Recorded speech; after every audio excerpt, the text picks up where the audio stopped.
Welcome to achieve it with Jojo. इस video में हम NCERT क्लास 12th मैथमेटिक्स की वेरी इंपॉर्टेंट एक्सरसाइज 4.2 के बेसिक्स देखेंगे। अब जो एक्सरसाइज 4.2 है बहुत ज़्यादा इंपॉर्टेंट एक्सरसाइज है। ये एक्सरसाइज बेस्ड है प्रॉपर्टीज़ ऑफ डिटर्मिनेंट पे। यही वो प्रॉपर्टीज़ है जो इस एक्सरसाइज को बहुत इंपॉर्टेंट बनाती है। अगर हम ये प्रॉपर्टीज़ अच्छे से अप्लाई करना सीख जाए तो हम डिटर्मिनेंट बहुत आसानी से निकाल सकते हैं। तो अब ये प्रॉपर्टीज़ देखते हैं क्या है। ये सारी की सारी प्रॉपर्टीज़ यहाँ पे लिखी हुई है, पर फिर भी आप पेन एंड पेपर लेके साथ साथ में शॉर्टकट में लिखते रहो। देखो प्रॉपर्टी नंबर 1 क्या है। सबसे पहली प्रॉपर्टी डिटर्मिनेंट की P1 से मैं इसको लिख देती हूँ कि अगर आप सारी की सारी रोज़ और सारे के सारे कॉलम्स को ऐसे लिख लो, all rows and all columns सबको इंटरचेंज कर देते हो, ऐसे इंटरचेंज का साइन बना रही हूँ मैं, तो डिटर्मिनेंट क्या होता है। डिटर्मिनेंट अनअफेक्टेड रहता है, ठीक है। डिटर्मिनेंट रिमेन्स, डिटर्मिनेंट को ऐसे भी डिनोट करते हैं, ठीक है, ऐसे जो पर्टिकुलरली ऐसे भी डिनोट करता है। मैट्रिक्स ए का डिटर्मिनेंट मान लो, ऐसे भी आप लिख सकते हो डिटर्मिनेंट को। डिटर्मिनेंट रिमेन्स सेम, ठीक है। ये है फर्स्ट प्रॉपर्टी। इसको एक्सप्लेन करती हूँ। देखो जैसे मान लो 1 1 2 1, ठीक है। इसकी रोज़ और कॉलम्स को इंटरचेंज कर दिया, ठीक है। अभी ये रोज़ है, इसको ऐसे लिख देते हैं। अभी ये जो रोज़ है, रो को कॉलम इंटरचेंज कर देना है, ठीक है। फर्स्ट रो का बन गया फर्स्ट कॉलम, सेकेंड रो का बन गया सेकेंड कॉलम, इस तरीके से, ठीक है। अगर आप इसको ऐसे पूरी इंटरचेंज करते हो तो डिटर्मिनेंट सेम रहता है, कोई चेंजिंग नहीं होगी, ठीक है। जिसे आप प्रूफ भी कर सकते हो, शो भी कर सकते हो, देख भी सकते हो कि 1 इसका डिटर्मिनेंट क्या आएगा। 1 -3 2 6 यानी कि -5 आ गया ये, ठीक है।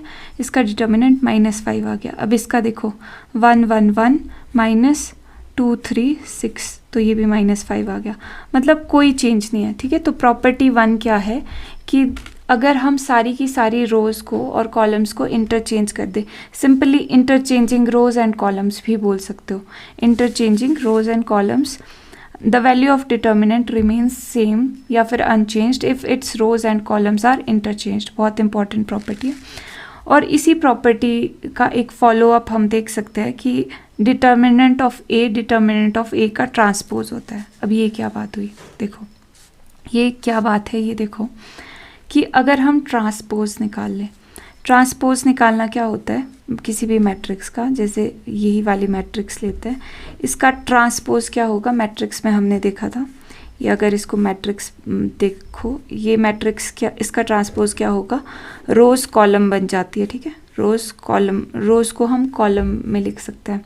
जैसे ये फर्स्ट रो है तो हम इसको इस तरीके से लिखेंगे, ये सेकेंड रो है, ये इसका ट्रांसपोज आ गया, ठीक है। तो वही बात तो हमने यहाँ पे की, मतलब एक तरह से हम रोज़ और कॉलम को इंटरचेंज करके ट्रांसपोज ही तो निकाल रहे हैं। तो ये वही चीज़ कह रहे हैं कि डिटर्मिनेंट, ट्रांसपोज का डिटर्मिनेंट और किसी मैट्रिक्स का डिटर्मिनेंट सेम रहता है, ठीक है। मेन चीज़ आपने ये चीज़ याद रखनी है कि जैसे हम सारे रोज़ और सारे कॉलम्स को अगर हमें इंटरचेंज करने की ज़रूरत पड़ती है तो डिटर्मिनेंट सेम रहता है, हमें डिटर्मिनेंट की चिंता करने की ज़रूरत नहीं है। ओके, सेकेंड प्रॉपर्टी क्या है, P2 इसको नाम दे दो। इसको शॉर्ट में लिखते रहो आप भी अपनी नोटबुक में।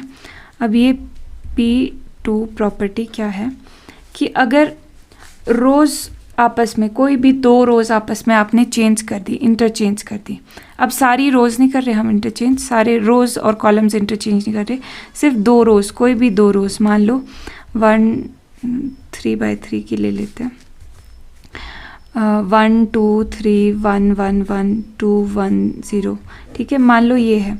अब कोई भी 2 रोज़ अगर हमने चेंज कर दी, इंटरचेंज कर दी, मतलब कि हम अगर ऐसे कर लेते हैं, ये रो 1 है, इसको रो 2 के साथ इंटरचेंज कर दिया, एक्सचेंज कर दिया, तो देखो तो क्या होगा। देखो पहले इंटरचेंज कर लेते हैं। अब फर्स्ट रो को सेकेंड रो में लिखना है और सेकेंड रो को फर्स्ट रो में, मतलब यही इंटरचेंज करना है ना। तो फर्स्ट रो 1 को रो 2 के साथ इंटरचेंज कर रहे हैं और रो 2 को भी रो 1 के साथ इंटरचेंज, मतलब इंटरचेंज का मतलब ये है ना कि अब रो 1 में रो 2 आ जाएगी और रो 2 में रो 1 आ जाएगी। इंटरचेंज हुई है, ये देखो ऐसे ऐसे आप देख सकते हो। और थर्ड तो सेम ही थी, तो क्या होगा, क्या डिटर्मिनेंट चेंज होगा? क्या ये आप इसको इक्वल टू लिख सकते हो? नहीं, ये इक्वल टू नहीं, ये सेम नहीं रहेगा, ये साइन चेंज हो जाएगा डिटर्मिनेंट का। यहाँ पे प्लस था तो यहाँ पे माइनस हो जाएगा, ठीक है, ये चीज़ ध्यान रखनी है, साइन चेंज हो जाएगा डिटर्मिनेंट का। देखो delta will be equal to minus delta, ठीक है, ये चीज़ ध्यान रखनी है, very very very important property, क्योंकि हम इंटरचेंज करना देखेंगे कि कैसे इंटरचेंज करते हैं। ओके, नेक्स्ट प्रॉपर्टी, इसको आप वेरीफाई भी कर सकते हो। अगर आप इसका डिटर्मिनेंट निकालोगे और इसका डिटर्मिनेंट निकालोगे तो देखोगे कि इसका डिटर्मिनेंट ये आ जाएगा और इसका डिटर्मिनेंट माइनस टाइम्स इसके आ जाएगा, ठीक है। जैसे मान लो इसका डिटर्मिनेंट कुछ भी आ गया, लेट्स से, ठीक है, 5 बोल दो, मान लो, अभी पता नहीं है किसका 5 आएगा, इसका कुछ भी आ सकता है, ठीक है, और इसका आ जाएगा फिर -5 ऐसे, ठीक है, समझ गए। नेक्स्ट प्रॉपर्टी देखते हैं। अब फर्स्ट प्रॉपर्टी और सेकंड प्रॉपर्टी में क्या अंतर था? इसमें हम रोज और कॉलम्स को इंटरचेंज कर रहे थे, इसमें या तो हम रो को इंटरचेंज कर रहे हैं या कॉलम को। यहाँ पे जैसे 2 रोज इंटरचेंज किया, हम 2 कॉलम्स भी इंटरचेंज कर सकते हैं। जैसे मान लो ये और ये कॉलम इंटरचेंज कर दिया, ये और ये कॉलम इंटरचेंज करेंगे तो क्या आ जाएगा? देखो ये और ये कॉलम इंटरचेंज करेंगे तो इसको हम पहले लिख देंगे 2 1, देखो ऐसे 2 1 1, और ये इंटरचेंज कर रहे हैं ना तो इसको लिख दो 1 1 2, ठीक है, ये चीज़ यहाँ पे लिख दी। अब फिर ये तो वही है, ये माइनस टाइम्स हो जाएगा, ठीक है, साइन चेंज हो जाएगा, देखो। Okay, done. अब प्रॉपर्टी नंबर थर्ड देखते हैं। ये आपको नोट्स भी मिल जाएंगे, आप डाउनलोड कर सकते हो, लिंक डिस्क्रिप्शन में मिल जाएगा आपको। थर्ड प्रॉपर्टी क्या है कि इफ़ एनी 2 रोज और columns of determinant are identical, very very important property, कि अगर कोई भी 2 रोज या फिर कोई भी 2 कॉलम्स किसी भी मैट्रिक्स के सेम है, आइडेंटिकल है, मतलब इसका मतलब क्या? आइडेंटिकल का मतलब क्या होता है? मतलब सेम ही एलिमेंट्स हो, जैसे 1 1 1, यहाँ पे भी 1 1 1 हो गया, यहाँ पे 3 2 6, तो ये 2 कॉलम्स आइडेंटिकल है, ठीक है, तो इसका डिटर्मिनेंट डायरेक्टली क्या हो जाता है? 0, ठीक है, बहुत इंपॉर्टेंट।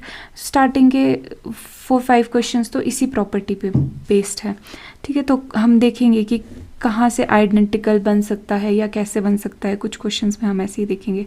जैसे यहाँ पे 1 2 3 आ गया, यहाँ पे 5 5 5 आ गया, 5 5 5, या फिर 5 6 5, कुछ भी हो सकता है यहाँ पे, ऐसा नहीं है, ज़रूरी नहीं है कि सेम ही नंबर हो। 5 6 4, अब ये देखो यहाँ पे भी 5 6 4 है, यहाँ पे भी 5 6 4 है, तो ये दोनों रोज आइडेंटिकल है, तो इसका डिटर्मिनेंट डायरेक्टली क्या हो गया? 0। हमारा कितना ज़्यादा टाइम बच गया, हमें पूरा ये एक्सपेंड करने की ज़रूरत ही नहीं पड़ी, बहुत ज़्यादा helpful property. Now next property, मतलब इस प्रॉपर्टी को आप ऐसे लिख सकते हो कि identical rows and columns then determinant equal to 0, ऐसे लिख दो आप ये property. Now next property P4। अब ये प्रॉपर्टी क्या है? देखो, if each element of a row or column of determinant is multiply by constant k, then its value gets multiplied by k। मतलब कि सिंपल लैंग्वेज में मतलब ये है कि आप कोई चीज़ ना कॉमन ले सकते हो, ठीक है, जैसे फॉर एग्जांपल यहाँ पे 2x 3x 4x 1 2 8 9 6 4, मान लो ये कोई मैट्रिक्स है। अब यहाँ पे आप देख रहे हो इस रो में x कॉमन है, x x x, तो एक रो में से, किसी भी रो में से आप कॉमन ले सकते हो, ये कॉमन आप बाहर लिख दोगे ऐसे, 4 1 2 8 एंड 9 6 एंड 4, ये आप ऐसे कॉमन ले सकते हो, ठीक है। ये है सिंपल इस प्रॉपर्टी का मतलब, कि मतलब अगर आप इसमें से ऐसे इस तरीके का कोई भी मैट्रिक्स दी हुई, अब क्वेश्चन ये भी आता है कि क्या आप किसी रो में से ही ले सकते हो, कॉलम में से भी तो ले सकते हो। देखो अगर कॉलम में भी, जैसे मान लो किसी भी कॉलम में 5x 4x 1 2 0 1 3 4, अब यहाँ पर भी कॉलम में देखो x कॉमन है, तो यहाँ से भी आप ऐसे x या फिर कोई भी नंबर या फिर कोई भी चीज़, कोई भी वेरिएबल कॉमन ले सकते हो, जो भी चीज़ कॉमन आ रही है। ये भी बहुत इंपॉर्टेंट प्रॉपर्टी है, कॉमन लेने वाली प्रॉपर्टी। मतलब कि अगर आप कॉमन ले लेते हो इन द सेंस कि अगर कोई आप इसको कॉमन लेना ना भी बोलो तो आप ऐसे बोल सकते हो कि अगर किसी रो में कोई चीज़ कॉमन है तो उसका उस वाली मैट्रिक्स का डिटर्मिनेंट आप उस कॉमन वाली चीज़ से मल्टीप्लाई कर सकते हो। आप इसको इस सेंस में भी देख सकते हो, ठीक है। मतलब ये फोर्थ प्रॉपर्टी हो गई। अब नेक्स्ट प्रॉपर्टी देखते हैं, fifth property. Fifth property is कि अगर यहाँ पे मैं डायरेक्टली बता देती हूँ, ये आप पढ़ते रहना क्या है, कि अगर आपके पास इस तरीके से दिया हुआ है ना कि कुछ चीज़ प्लस हो रही है, ऐसे A1 plus lambda 1, A2 plus lambda 2, इस तरीके से, तो आप दो matrix, this matrix plus this matrix लिख सकते हो। देखो फॉर एग्जाम्पल से ज़्यादा समझ आएगा। देखो ये प्रॉपर्टी 5 है। जैसे मान लो 2 plus x, 3 plus x, 4 plus x, 1 1 1 0 2 1, ठीक है। अब इसको आप कैसे लिख सकते हो, ये वाले स्टार्टिंग के पार्ट्स 2 3 4, ठीक है, बाकी तो सब सेम है, प्लस एक्स एक्स एक्स 1 1 1 0 2 1।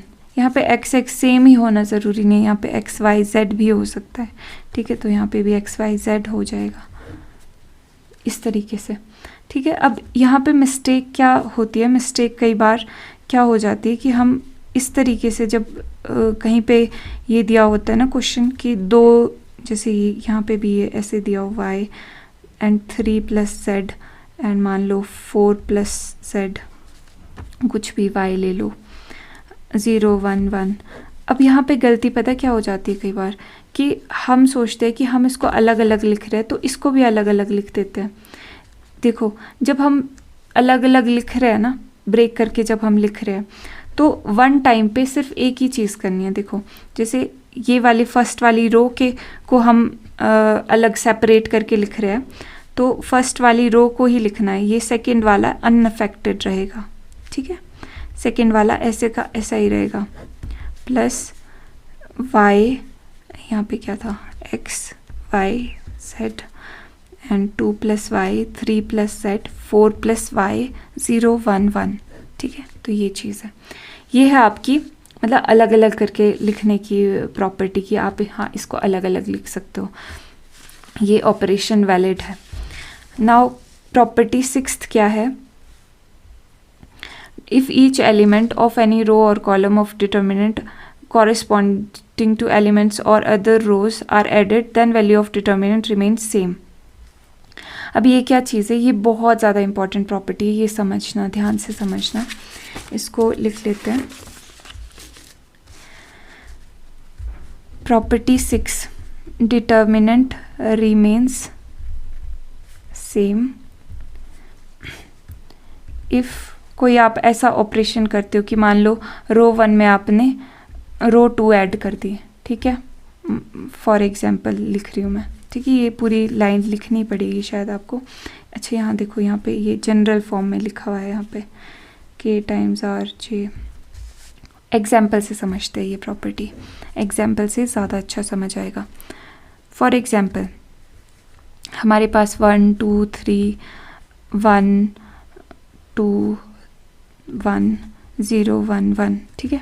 अब अगर हम एक ऑपरेशन करते हैं कि ये रो 1 है, ये रो 2 है, ये रो 3 है ना, रो 1 में रो 1 में अगर हम रो 1 प्लस रो 2 कर देते हैं, रो 2 प्लस कर देते हैं तो डिटर्मिनेंट कैसा हो जाएगा। देखो रो 1 में हमने रो 2 प्लस कर दी, मतलब 1 + 1 यहाँ पे 2 लिख देंगे, यहाँ पे 2 + 2 4 लिख देंगे, 3 + 1 4 लिख देंगे। रो बाकी किसी रो में ऑपरेशन नहीं किया है, हम यहाँ पे ये ऑपरेशन कर रहे हैं एक तरह से, तो बाकी सारी चीज़ें तो सेम रहेगी, सिर्फ हमने रो 1 में चेंजिंग किया है। मतलब जिसमें हम चेंज कर रहे हैं वो आपने पहले लिख देना है, ठीक है, कि यहाँ पे इसमें चेंज कर रहे हैं, हम क्या चेंज कर रहे हैं कि इसमें रो 2 भी ऐड कर रहे हैं, रो 2 के एलिमेंट्स भी ऐड कर रहे हैं, ठीक है। तो अब इसका डिटर्मिनेंट इक्वल होता है, सेम होता है इसका डिटर्मिनेंट। मतलब अगर आपको कहीं किसी क्वेश्चन में ऐसी ज़रूरत पड़ जाती है कि हाँ भाई इससे सिंप्लीफाई हो जाएगा किसी दो को ऐड करने से या किसी दो को सब्ट्रैक्ट करने से। फॉर एग्जांपल एक एग्जांपल आपको दिखाती हूँ, 1 2 0 1 1 0 एंड 0 1 1। मान लो अब इसका डिटर्मिनेंट निकालना है हमने, तो अगर हम यहाँ पे देखो रो 1 में रो 1 माइनस रो 2 कर देते हैं, ठीक है, मतलब दिस माइनस दिस कर देते हैं, तो क्या हो जाएगा, यहाँ पे 0 आ जाएगा, ठीक है। यहाँ पे देखो, यहाँ ये चीज़ सॉरी, ये चीज़ 0 आ जाएगी, देखो मतलब रो 1 का एलिमेंट माइनस रो 2 का एलिमेंट, 2 रो 2 का एलिमेंट, रो 1 का एलिमेंट माइनस रो 2 का एलिमेंट, 0 माइनस 0, और बाकी तो सब अनअफेक्टेड है, सिर्फ रो 1 चेंज हुई है, 0 1 1। तो ये क्या आ जाएगा, 0 1 0, 2 माइनस 1 इज़ 1, 0 1 0 1 1। अब इसको देखो, इसको एक्सपेंड करना कितना इजी हो जाता है क्योंकि 2 0 आ गए, ठीक है। तो मतलब हमें कुछ ना कुछ इससे प्रॉफिट हो रहा होता है, वहाँ पे हम इस तरीके के ऑपरेशन करते हैं। तो क्या ये एक ही तरह का ऑपरेशन है, रो पर ही काम कर सकता है? नहीं, ये रो पर, कॉलम पर, किसी पर भी काम कर सकता है। तो ये चीज़ हमने ध्यान रखनी है। तो अब जैसे फॉर एग्जांपल ये दो कॉलम्स है, इन दोनों कॉलम्स को आपने कोई ऑपरेशन लगाना है तो आप ऐसे कर सकते हो। मान लो C1 में हमने चेंजिंग करनी है कि C1 में हमने C2 प्लस कर देना है, ये प्लस कर देना है, C1 प्लस C2, ठीक है। तो आप इसको लिख सकते हो, ये देखो ये सेम रहेगा, 2 + 4 8 1 + 2 2 3 1 4 2 1 4 1 1, ठीक है, इस तरीके से। अब पूरी ये एक्सरसाइज इम्पॉर्टेंट इसलिए है क्योंकि हम ये सारी प्रॉपर्टीज़ सीखते, अच्छे से अप्लाई करना सीखते हैं। तो एक बार फिर से रिकैप कर लेते हैं कि ये प्रॉपर्टीज़ है क्या। देखो प्रॉपर्टी 1 हमारे पास क्या है कि प्रॉपर्टी 1, ये आपने सब पढ़ लेना, ठीक है, ये अच्छे से मैंने लिख के यहाँ पे रख दिया है। प्रॉपर्टी 1 क्या थी हमारे पास कि अगर हम सारी रोज़ एंड कॉलम्स को इंटरचेंज कर लेते हैं, तो डिटर्मिनेंट क्या रहता है, डिटर्मिनेंट अनअफेक्टेड रहता है, डिटर्मिनेंट अनचेंज्ड, ऐसे लिख लो, अनचेंज्ड। रोज़ और कॉलम्स इंटरचेंज करने का मतलब ट्रांसपोज लेना ही है, यानी कि ट्रांसपोज को आप इसके इक्वल भी लिख सकते हो, इस तरीके से भी लिख सकते हो, ये भी चीज़ आप देख सकते हो, ठीक है। फिर प्रॉपर्टी 2 क्या थी हमारे पास, प्रॉपर्टी 2 थी कि अगर आप किसी पर्टिकुलर रो को रो से चेंज करते हो, ठीक है, मान लो I को आप J से, 1 को आप 2 से चेंज करते हो, ठीक है, जनरल सेंस में रो I रो J लिख दिया मैंने, ठीक है, यहाँ पे 1 2 3 कुछ भी हो सकता है। या फिर किसी कॉलम को किसी दूसरे कॉलम के साथ इंटरचेंज कर रहे हो तो डिटर्मिनेंट सिंपली नेगेटिव हो जाता है, ठीक है, ये चीज़। फिर प्रॉपर्टी 3 क्या थी, थर्ड प्रॉपर्टी, कि अगर आइडेंटिकल है, एनी 2 आइडेंटिकल रोज और कॉलम्स, तो क्या हो जाएगा, अगर कोई भी 2 रोज या फिर कोई भी 2 कॉलम्स आइडेंटिकल हो तो डिटर्मिनेंट 0 हो जाता है उस चीज़ का, उस मैट्रिक्स का। देन प्रॉपर्टी 4 क्या थी कि हम किसी भी अगर कोई भी कांस्टेंट से मल्टीप्लाई हो रही है कोई भी रो, तो उसका डिटर्मिनेंट हम ये तो एग्जाम्पल से याद रख लो, जैसे ये KA2 KA3, मान लो ये B1 B2 B3 C1 C2 C3, ठीक है। तो ये आप K कॉमन ले सकते हो, ठीक है, ये K आप कॉमन ले सकते हो, एक तरह से कॉमन लेना ही कह सकते हैं आप। वैसे एक्चुअल सेंस में तो बात ये होती है ना कि इसका डिटर्मिनेंट इस चीज़ के इक्वल होता है, ठीक है। नाउ फोर्थ प्रॉपर्टी क्या थी, फोर्थ प्रॉपर्टी थी कि अगर आपके पास ऐसे x + y या फिर x + y पे कहाँ आ गए, ये देखो A1 + λ1, चलो x + y भी ठीक है हमारे लिए, x + z, या फिर x क्यों लिखना है, z + x लिख लो, z + y लिख लो, कुछ भी, मतलब इस तरीके से है। यहाँ पे कोई भी नंबर लिख लो, A1 B1 C1 A2 B2 C2, या फिर कुछ भी ऐसा नंबर है, तो आप इसको कैसे लिख सकते हो, इसको आप लिख सकते हो अलग अलग करके लिख सकते हो। मतलब x z z ये फर्स्ट एलिमेंट्स लिख दिए, a1 b1 c1 a2 b2 c2 plus साथ में y x and y and a1 b1 c1 and a2 b2 c2 ऐसे लिख सकते हो। ठीक है, ये प्रॉपर्टी फोर्थ थी।